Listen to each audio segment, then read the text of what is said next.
Kite Life is proudly brought to you by Cabrina.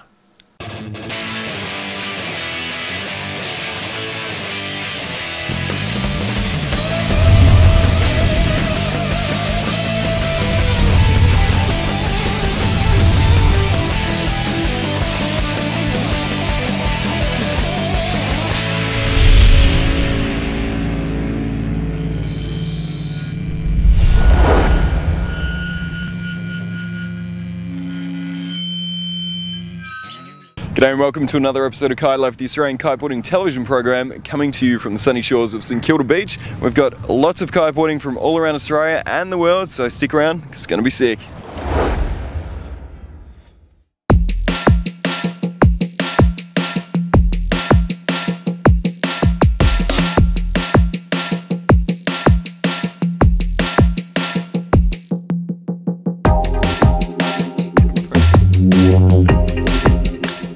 Bells Beach, surfing, reef, reserve, you good play, reserve's flat. And the message, kids, is stay in school. Does that windmill have a motor?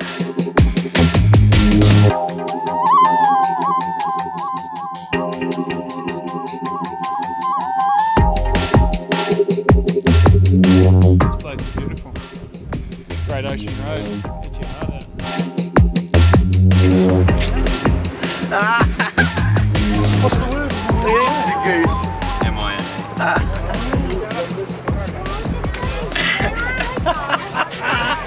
What was that for, Mike? I said the bad word.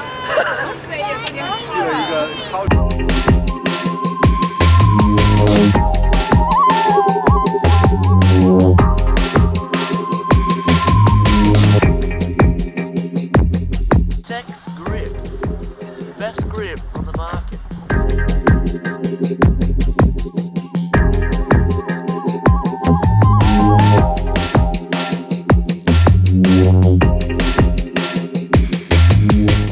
Yeah, we're here at Gibson Steps in the south coast of Victoria, the west coast, near the 12 Apostles. It's a bit of a highlight of the sort of kite surfing thing for me. Anyway, I've got a shop up in Queensland and I work in kite surfing a lot. It's a good life, but doing these road trips and having fun with your mates and having these little adventures is what it's all about for me. Conditions today, there's a good solid wind, but we're right here in the wind shadow of these cliffs, so it's going to be a bit of a sketchy launch. I think I'll body drag out a little bit and then try to find some consistent wind before I go try to stand up. And yeah, it's a bit onshore, a bit lumpy, but there's waves around and it should be good fun. It's pretty sketchy. This cliff definitely makes it hard to launch. Basically blocks the wind, so it's going to be pretty difficult. But I guess we'll try and launch and body drag out a bit, and hopefully it's alright. Fun. These kids who don't tidy up their rooms, this is the outcome.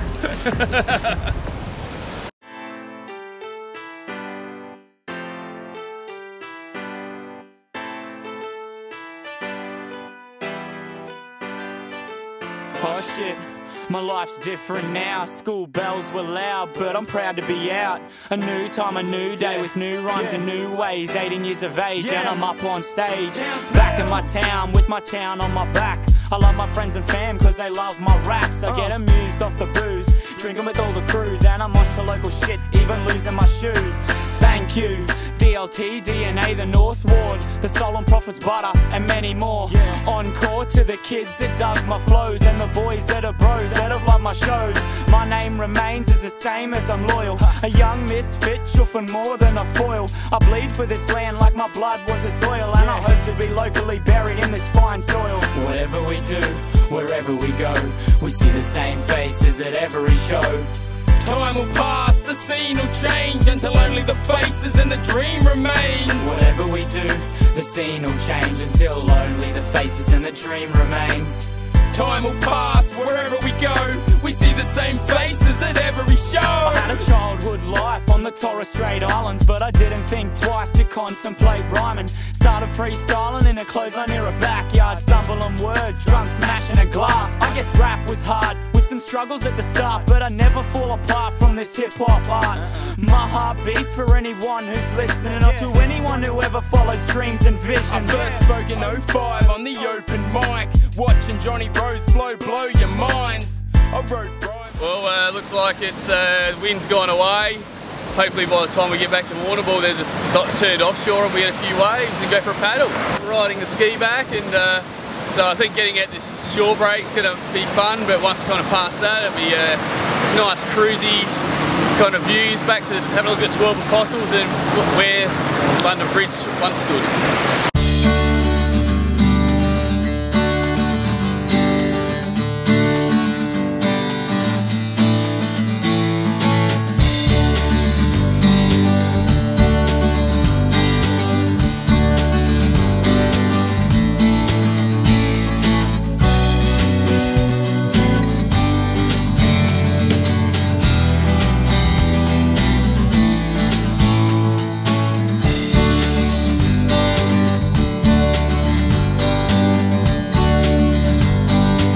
So Mikey, bit of car trouble here. It's deeper ruts, it's a four-wheel drive track, and yeah, we did get the Commodore in, but we had some difficulties on the way. We just hit a few bumps and knocked the exhaust pipe off, broke the rubbers. So we got a bit of wire off the fence post up there and bent it around and tied it up. Good to go. Good to go. Well, let's go then. Say goodbye to this beautiful spot. See you tomorrow. Alright, so we're at Levy's Beach. It's kind of pretty close to Warrnambool and it's looking pretty fun. There's definitely some good waves, the water's a bit cleaner here and the wind's starting to come up from a pretty good direction. It should be pretty sick.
We're here at the Warrnambool skate park, and as you can see, the young grommets on the razor scooters are ripping it up.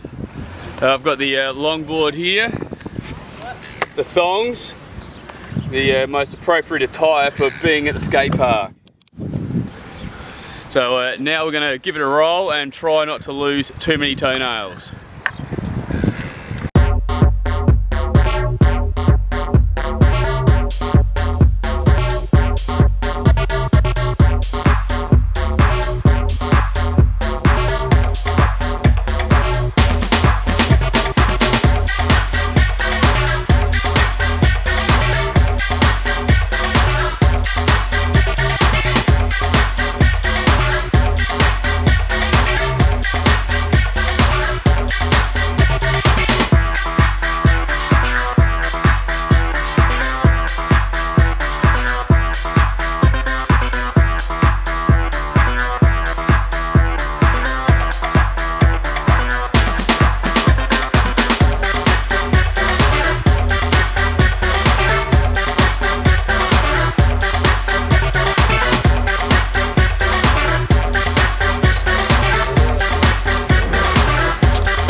Stick around because we've got plenty more kite life right after the break.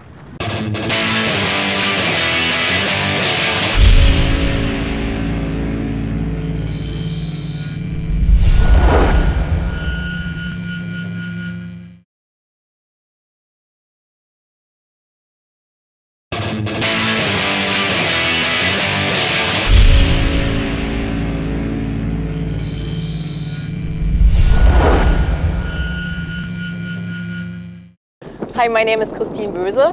I am the founder and president of the KB for Girls Foundation.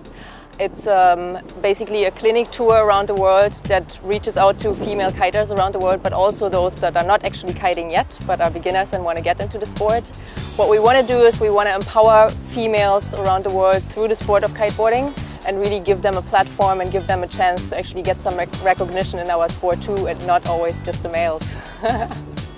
We actually have 3 different types of events. We have the KB for Girls Pro events, which are organized in cooperation with national or international competitions.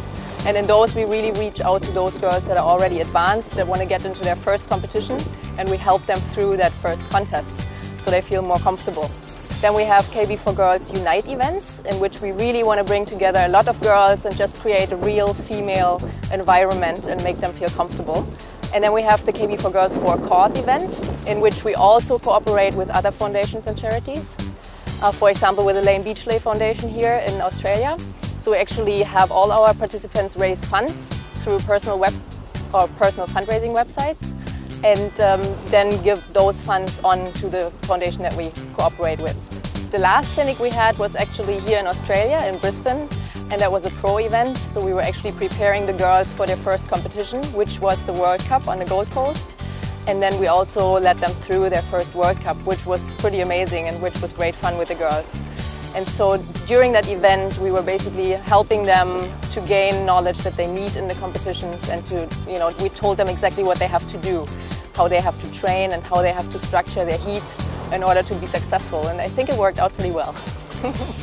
So in our Unite events and for Cause events, we also have girls that are not as advanced yet. And in those clinics, we teach them basic knowledge. We teach them on land, on a simulator, where we hang up a bar on a tree, and we teach them how to do rotation moves and other tricks. And then also we go on the water with them and coach them on the water, where they always have one of our coaches riding behind them and give them tips. And then after that, they can wander up on themselves and actually practice. So I think that's what makes the events so successful. The girls have the feeling that they are, supported by one of their coaches during the whole time of the event, but they also get to kite together with a lot of other girls, which motivates them by itself.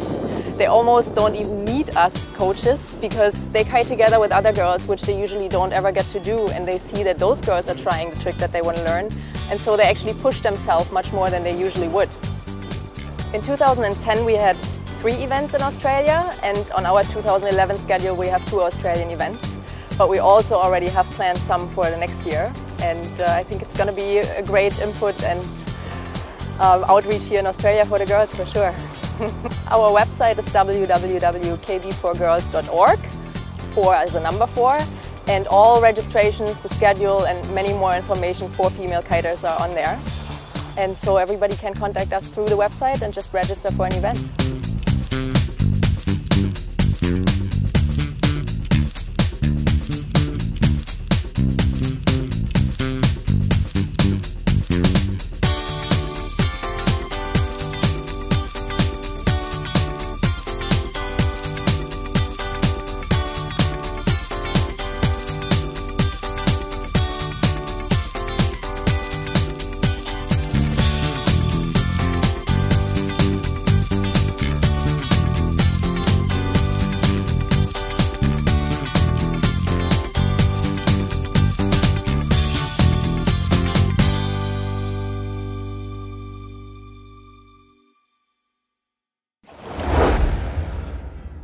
Good day, I'm Will. I'm from Elemental Surf here in the Perth area. We're gonna pretty much talk about starting from the first lesson till the point where you actually buy your kites and go out by yourself. So the lessons are pretty much built into a full IKO course. It's 3 lessons. The first lesson is you're not going in the water, you're pretty much on the beach with a trainer kite. The thing is you want to fly the trainer kite as much as possible, as kite surfing is 85% of kite handling. And then your second lesson, you're gonna go for body dragging. You're gonna go in the water with the inflatable kite, and you're gonna feel more kite handling. And after that second lesson, you're pretty much ready for the third lesson, where you're gonna go for the board starts. Some less safety self-rescue in that lesson, and then the board starts are pretty much 2 hours. And most people are ready for buying their gear after, and going for the kite by themselves. So when you're ready for actually buying stuff, it's always wait till your third lesson. Your instructor will help you out finding the best gear, and don't buy something off the internet. You don't know actually what you want to buy yet, because you don't know which set's ready for you. So your instructor will tell you which size you need, considering your weight, where you're going to kite, so what the wind directions are and the wind speed is. And he will tell you which board to get as well. So you start buying stuff when you're really confident with your kite. Comfortable means actually flying your kite without even watching it anymore. In the beginning you'll be looking up to your kite all the time. Once you have the feeling actually where your kite is, because of the pressure on your bar, you're pretty much ready to look around what's happening around you, and maintain your board with you and look at the other kiters on the water, so you have space enough. And that's the point when you're ready to actually go by yourself without any lessons, and still need to be careful, of course, and make sure you know your own skill in the beginning. If it's too crowded on the water, don't go out. Just wait till it's a little bit less crowded, and if you need some more space when you're beginning, because you're crashing your kite a little bit more than the people who are kiting for a longer time. So if you want to join us for lessons, we're at Woodman's Point at Coogee Beach, or here at Point Walter on the flat water spot, and we'll help you out with lessons and get you started and get you riding on the water.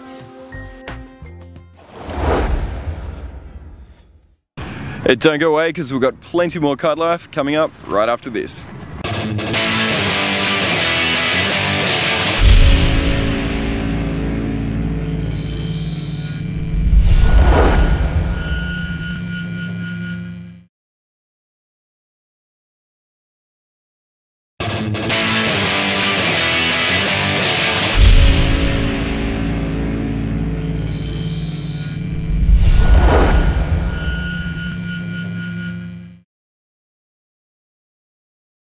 Now I'm here with Albie. Albie, what's your last name? Rondina. And you're from? Italy. Nice. First time to Australia? No, my second. Yeah, just my first time for kiting. So. Nice. And you're here for the PKRA, which went pretty well on the Gold Coast? Yeah, it was a nice event, definitely. And that was the final stop, obviously. So how did you finish up on the World Tour? I finished 5th overall and yeah, 3rd in that stop there. So yeah, pretty stoked with. Congratulations. Thank you.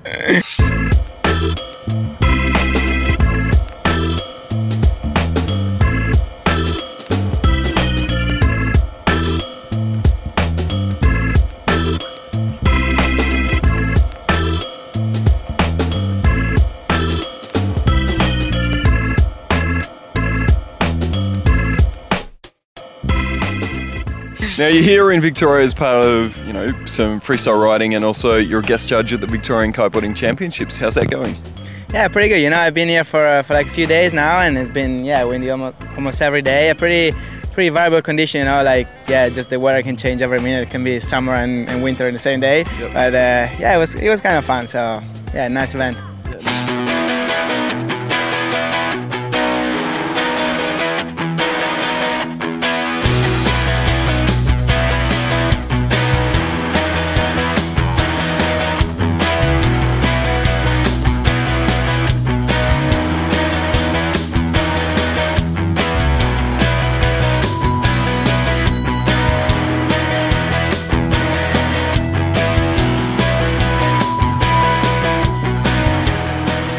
So for the freestyle riding, what are you looking for when you're judging?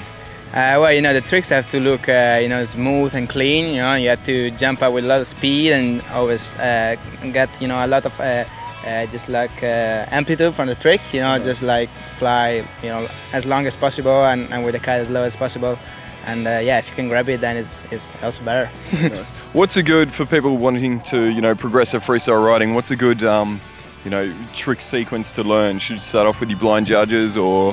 Yeah, usually like, you always start with like some blind landings and surface passes. Then like, the blind judge usually is the first step to the hard passes, and then, little by little, all the other tricks like slam and KGB and they all that.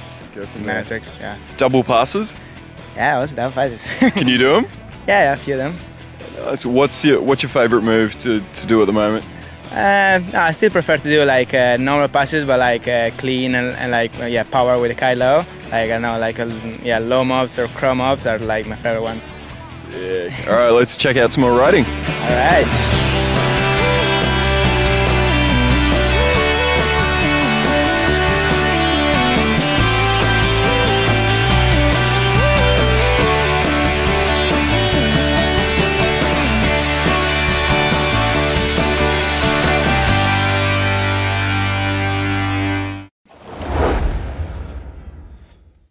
So that's all we got for you on the show this week. For any more information on the show or kiteboarding in general, you can go to our website, you can find us on Facebook. That's it from us for this week. We'll catch up with you guys next time. Keahi, see you next time. See you next time.